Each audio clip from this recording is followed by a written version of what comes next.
Алматылықтар не үшін ақша төлейміз деп шағымданып жүр. Міне, мынау үшін бе?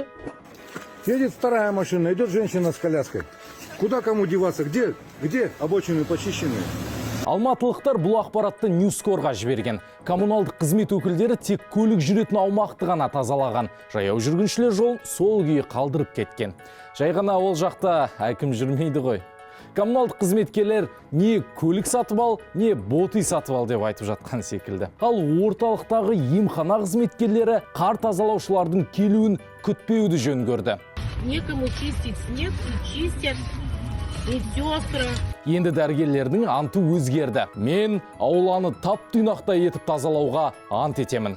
Медицина мекемесіндегілердің айтуынша қар тазалап жүргендер кіші медициналық қызметкерлер екен. Үйрен, тәжірибе жина.